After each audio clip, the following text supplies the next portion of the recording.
guys, welcome back. Welcome back. No. Welcome back to Let's Pretend the Shinsengumi We're All Young Hot Guys simulator. Hey, it could be a thing. Well, you know, I did some research on the two captains that are not included in this game. It's probably a good idea that they weren't included in this game. Also, I did look up the past pitch, or like the historical picture of the true Hijikata, and he was freaking young and did look good. Well then. But not like anime good, but he looked good. Like he would be dateable. Wow, isn't me superficial? I'd do him. Shut up! Should I tell Tux? No? What? If I was born back then, during the Edo era, I would have dated this guy. Yet most likely would have died anyway. Anyway. No. Where should I go? Well, I don't know. Where should you go? What does the thing say? So then we make Hijikata fucking happy.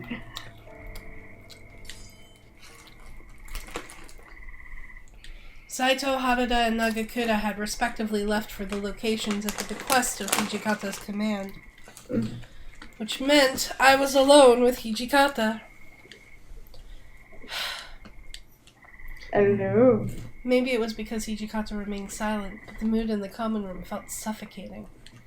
Of course I bore him no ill will, but we were left to contemplate a somber silence together. My eyes slowly drifted to Hijikata, and his brows furrowed into deep indents above drooping eyes. One could see that his heavy concern for Sanin was draining him, and it was only after he closed his eyes to breathe that he quietly spoke. You may think you know Sanin, but this commotion has distorted him greatly. Sanin is not only intelligent, but he possesses a strong hand for the blade. His mind sees the whole picture, not just what stands before him. He knew how to offer perspective in moments where my temper would get the best of me, and he could control me with just his words. Without him, the Shinsengumi would be nothing. We would cease to exist. To me, he was like my big brother. Hijikata's sincerity dropped from his curt words. Dripped from his curt words, and he balled his hands into tight fists. Sanin must have a very special place in your heart. Well, it suddenly sounds so cheap when put into words. Here he sat, captured by thoughts of a life without his old friend. The truth could be devastating, even for Hijikata. His position, however, prevented him from revealing this to others, and by sharing these memories with me, he and the truth could wait. The only reason we didn't dispose of that shit was because I thought he could heal his arm with it.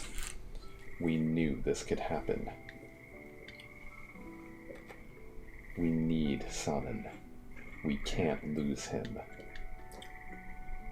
He scrunched his face heavily, and his usual coldness was dissolving, replaced by an anguish as he considered the mortality of his dear friend. He is completely spent.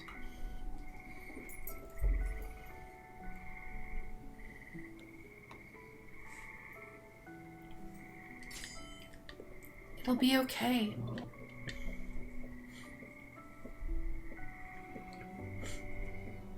Do you have anything to back that up? Yes, I do. Back in Edo, I saw my father treat many patients. I'm going to base my judgment on that.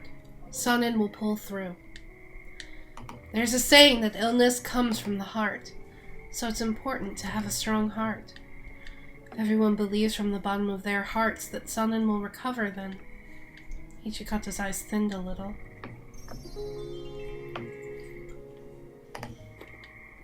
Thanks. No. Why is the commander of the Shinsengumi being cheered up by some young girl? The fire in his eyes returned. Still, you're right. Sonnen drank the medicine with the hopes of fixing his arm. We just have to believe that he'll recover.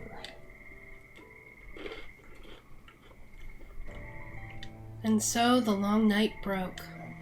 The captains of the Shinsengumi gathered in the common room. Okay, everyone, don't worry. The hardest part for him is over. The room collectively breathed a sigh of relief.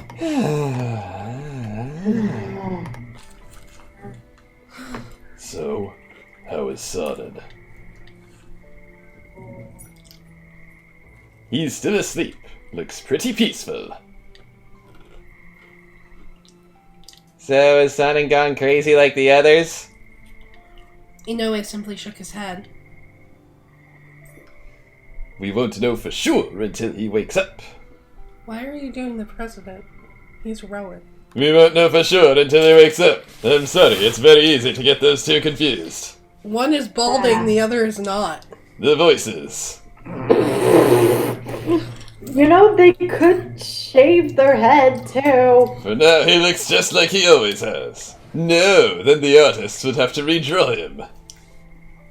Suddenly, then, the door slid open. Good morning, everyone. How is everyone doing? Oh, go suck a dick. Aw, shit, it's Ito.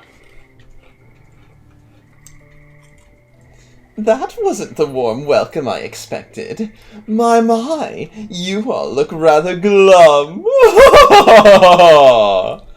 Well, isn't it obvious that it's because we had to see your face first thing in the morning? My, Nagakura, darling, you're such a joker. Someone like him is totally a He's a fop. female bitch in a male form He's a fop. that I would love to slap. He's a Ito fop, yes. I would love to slap him. dismissed Nagakura's snide remark! And he turned to face the standing warriors. Can I slap him still? No, you can shut up and wait for your next line. Come now, why the long faces, everyone? It has to do with the happenings of last night, I presume.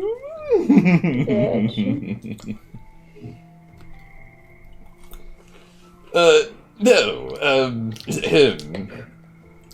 Desperately, Kondo's eyes flew around the room as if looking for someone to offer an excuse. Whee! Sado! Make something up! What, me? Well, you see, yesterday, when we were at the mall, Ahem. You're a miserable actor. Keep your mouth shut. How about you leave the explaining to someone who can string two words together? Okta turned to Saito expectantly, and the latter spoke up at once. As you may have heard, Deputy Commander Ito, an incident occurred last night in headquarters. My! An incident, you say? Yes. However, we have yet to assume a real grasp on the situation. In an attempt to make an explanation, any attempt to make an explanation now is a risk of confusion from inaccurate information. If you wish, I would be happy to provide you with a more detailed report this afternoon. I see. I understand. I shall look forward to receiving the details this evening. Very well, then. Good day. Ito brandished another strange smile, stood, nodded, and left the room promptly.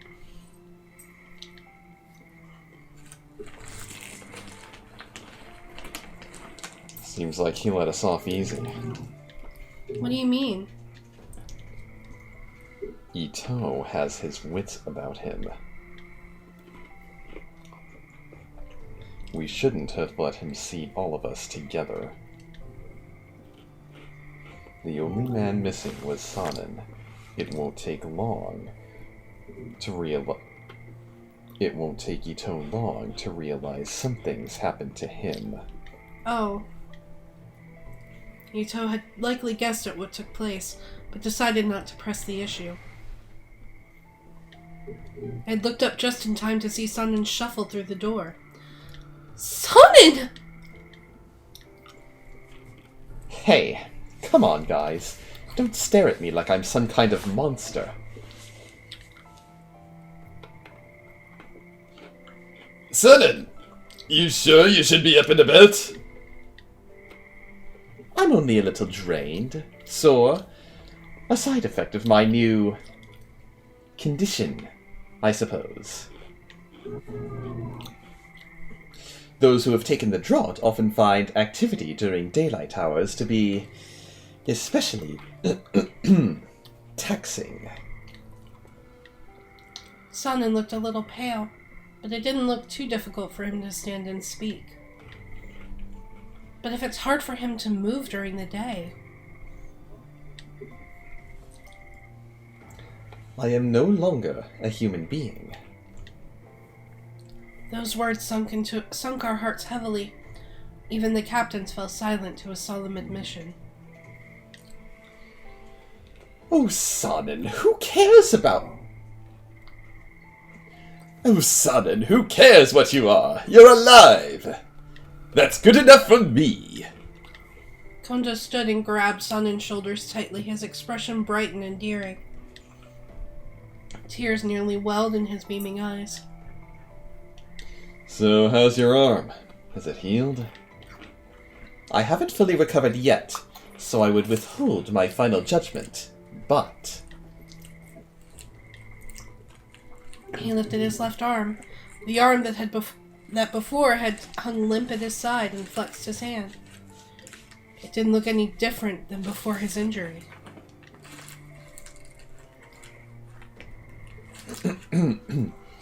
It seems to have been healed. At the very least, it is no longer a hindrance. Thank goodness. In spite of the chaos from last night, his wish to use his arm once more came true. However... You can't go out in the sun, though, right? Will you still be able to fight with us? His voice was calm, almost careless. I have an idea. Tell everyone I died. What? From now on, I will serve in the Corps, to remind them, and us, that success is possible. Sanin, have you lost your frickin' mind? Do you know what you're saying? Of course I do. Of course I do. Do you, Nagakura? The Shogun had ordered us to keep this thing a secret. If I, die, the Shogun's secret remains so.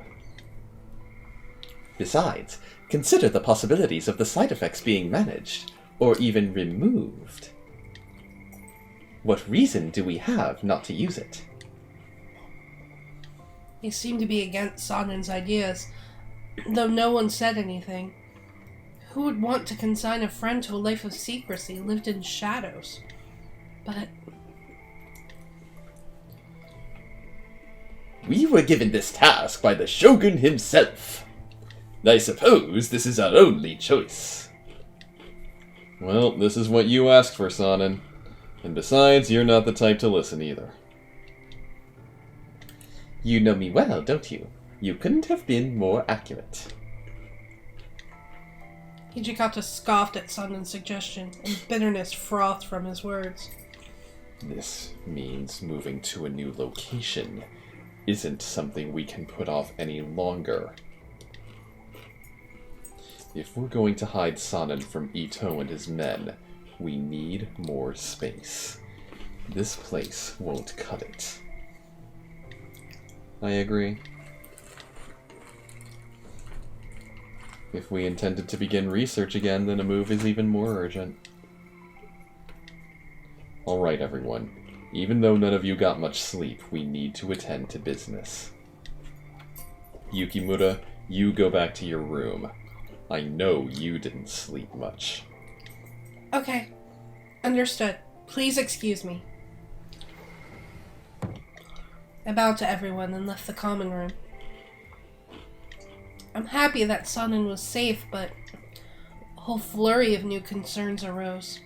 Learning of my father's horrible work. What will become of me? Will I be safe? Such thoughts buzzed heavily in my head as I walked back to my room.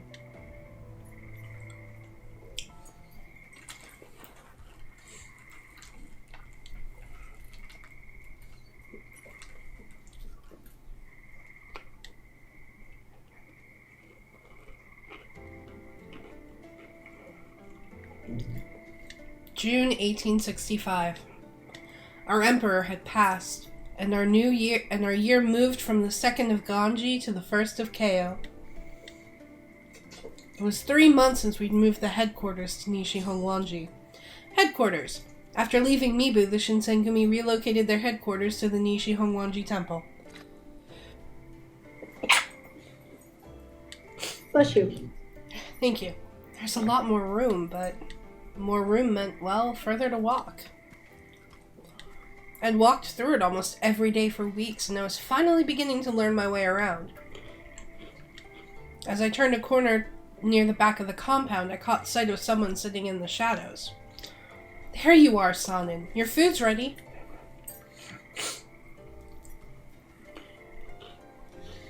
Oh, hello. Thank you. And the snow disappeared. The cherry blossoms bloomed and fled, and now the swallows and heat came. Sonnen and I exchanged a pair of smiles, and I held out my hands to let the breeze brush across them. It's really gotten warm lately. Yes, it has. Unfortunately, the increased sunshine has been more unpleasant for me than the heat. Really? Yeah. I didn't think the sun was particularly strong that day, but to Sonnen, who hid in the shadows and out of sight during the day, it must have been unbearable. Thinking back to the night of the incident, I remember Sonnen transformed into a being with white hair, eyes lusting for blood. You weren't there for that! Gabe, get your continuity together! But looking at his peaceful smile now made it hard to imagine such a night was real. Yeah, almost like you hadn't actually experienced it, huh? If someone told me it was all a bad dream, I would have believed it. It wasn't a dream, though, and now Sonnen spends his days hiding from the sunlight and from the others. I've definitely tapped into the Shinsengumi secrets. For just a moment, the sun lit on Sonnen's hair. Ah! I don't know if it was a trick of the light or simply my mind being foolish, but in that moment his hair was a brilliant white.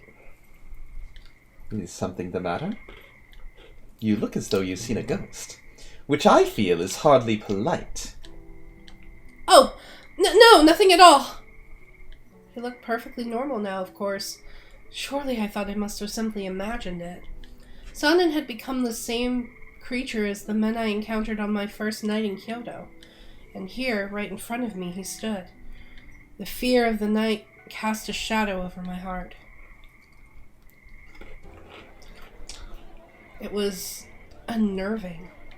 Heisuke and I made our way through the crowded, as usual, streets of Kyoto at a brisk pace.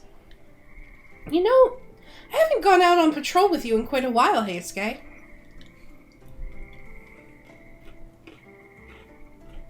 Heisuke? Yeah. Huh? Oh, yeah, I guess not. Edo had me pretty busy. So, how was it while I was gone? Shin and Sano didn't bug you while I was gone, did they? Everything was fine, and they were kind to me. Ah, that's good. So, any updates on your dad? Did you find any leads? None at all. I see. Oh, I stopped by your old place in Edo with the information you gave me, but, well, there are no signs of anyone returning. Seriously, I wonder where he went. The somberness of Heisuke's expression started to rub off on me. Now I was depressed. Oh, thank you for taking the time to look anyway. There's nothing to thank me for. I mean, the fact you're not allowed to come and go as you please is completely our fault. Heisuke? Heisuke stopped himself mid-sentence, which was jarring.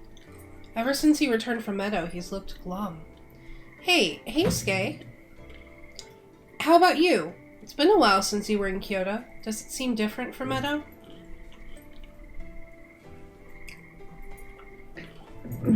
Well, I sort of feel like the town has changed.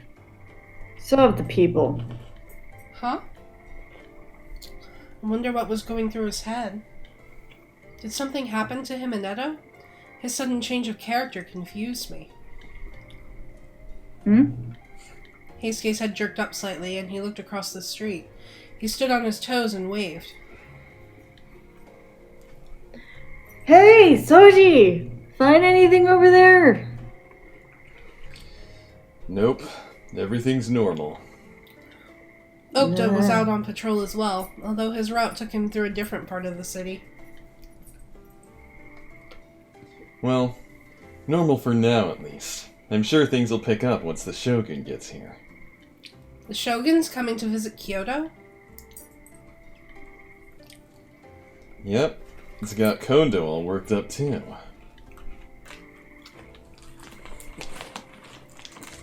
Kondo truly respects Shogun Ie Mochi. Ah, I see. I hope it turns out well. Right, Heisuke? Oh, yeah. Yeah, I bet he is.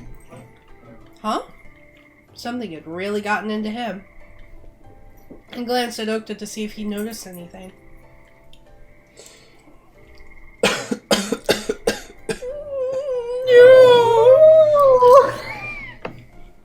It's funny how we both go, Okta? Are you alright? I'm fine. I think I just caught a cold or something. I see. Well, please take care of yourself. I have medicine to treat colds, so I'll give you some when we return. Oh yeah? Thanks.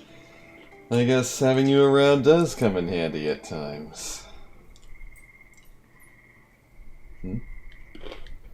What's the matter? Okta's eyes looked past me, and suddenly something caught his attention off to the side. This can't be me. Okay. Whoa, what do you mean, no? God, I just pulled a Zigbar. Stop it! Let go of me! We're patriots, fighting every day to kick those damn foreigners out of our country. You owe us a little booze, or maybe even a little company. Patriot. A person who devotes themselves to their country, sometimes going so far as to give their life in the process. Across the street... Wannabes.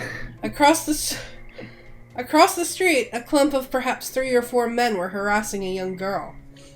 Okta! Heisuke! I see him. Stay here. But it appeared that Okta got to them first. God damn it. Well. Guess patriots aren't what they used to be, with men like you throwing the title around. The usual crowd shuffled away from Okta and the men as quickly as they could. No one wanted to be near the sight of unsheathed blades. The Donion's eyes found Okta's jacket, and the men stiffened. You're one of those Shinsengumi fellas, ain't you? Ah, you must be the brains. So tell me, Chief, what's it gonna be? His lips curled into a predatory smile as his hand gripped his sword. There was no mirth in that rictus grin, and the Ronin's faces grew much paler. Their moods were not totally deflated yet, as their ringleader made one more attempt. God damn it. Get out of here, you brown-nosed son of a bitch. Shut up. If you really want to live, maybe you should follow your own advice. The sight of two Shinsengumi blue jackets standing shoulder to shoulder was enough to deter the men.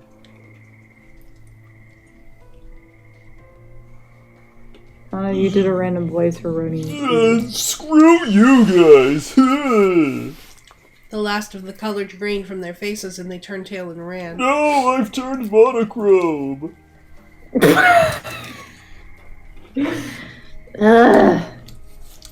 If they're just gonna run away at the sight of us, then they never should have picked a fight with us in the first place. You aren't going after them? Arrest them? And charge them with which crime exactly? Harassment? Didn't figure you for the Iron Fist sort. Harassment didn't exist in Japan at this time. Yeah, that wasn't exactly harassment. That was just, Unpleasantries. I didn't really mean it like that. Thank you for saving me. My name is Kaoru Nagumo. Kaoru Nagumo! The protagonist saved this girl while on patrol with Okta and Toto. I didn't do shit! She All she said was, look, a person! They need help! She bears a striking resemblance to the protagonist. I watched as the girl gave Okta a quick bow. She was so refined, so ladylike. Even dressed like a girl, I doubted I could ever be as elegant as her. I'd only just begun to feel sorry for myself when suddenly I felt a hand on my arm. Whoa! Okta? Calm down, kid. Come here and stand next to her.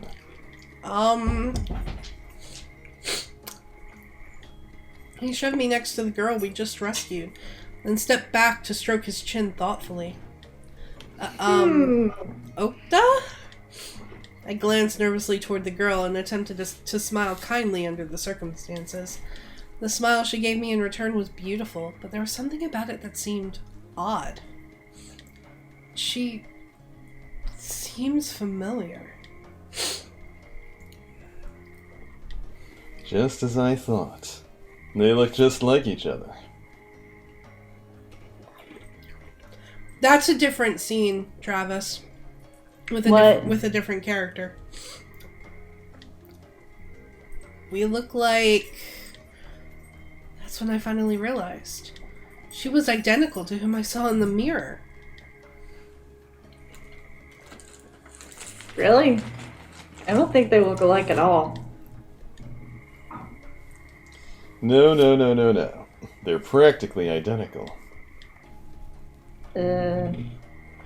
Dress the kid up like a girl and you wouldn't be able to tell them apart. Okta, she seems troubled. Oh, I had to say something, but what? Perhaps she saw through my confusion, or perhaps it was something else. I wish to thank you properly, but I'm afraid you've caught me in the middle of an important errand which I must attend to. Please forgive my rudeness. I hope I will be able to repay you soon, Okta of the Shinsengumi. With that, the girl who called herself Kaoru disappeared into the crowds of Kyoto, although the uneasiness created by her presence remained.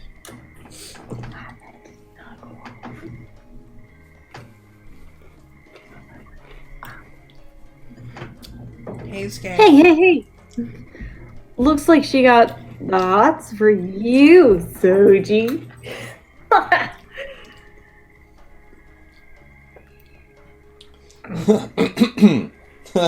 Oh, Heisuke, is that really what you think? You've got a long way to go before you're at Sano's level. What the hell is that supposed to mean? Their back and forth continued, but my mind was elsewhere. Last night's rain left a number of puddles on the road, and when I looked into them, I saw a strange girl who looked just like me. Kaoru, huh? Wind caught the surface of the puddle, sending a flurry of ripples across it. Come on, let's get moving! Alright, I'm coming! I turned and ran toward Heisuke and Okta, already on their way back to headquarters. Time. Get your ass in the gear! Alright, guys, that's it for tonight! Oh, it's Yes. time to stop the recording session. Yeah, I don't think we're gonna get another episode in tonight. No. Alright, guys. We will see you tomorrow for some Fire Emblem, actually. We'll Woo. finish off those DLC that we weren't able to finish before we started the D&D game, since, you know, Kevin's out of the country and all that. So, we'll see you guys tomorrow. Until then, mata ne! Done. Till next time. Hey guys! Do you like our content? Do you want to support the show? Click the link in the description below to visit our donation page. All proceeds go towards new and better equipment and games you want to see us play. Everyone who donates will get a special shout out at the end of future videos, and we're currently working on setting up some special perks for you. If you don't want to donate, that's okay too. You can support us by subscribing and clicking that bell icon so you get notified whenever we put out a new video. A huge thank you to Kyle Sheridan for donating and helping to keep our show going. Thank you so much for checking out today's episode. If you'd like to find out how I ended up in Kyoto, click the box on the left to check out last episode. Or, if you'd like something a little different, head to that box on the right to check out Saving Throw, where the members of Revolutionary Productions play through ridiculous adventures in the world of Dungeons & Dragons. Seriously, go check it out. That's an order. Hijikata? You can't just order the viewers around. I can if they're all like you.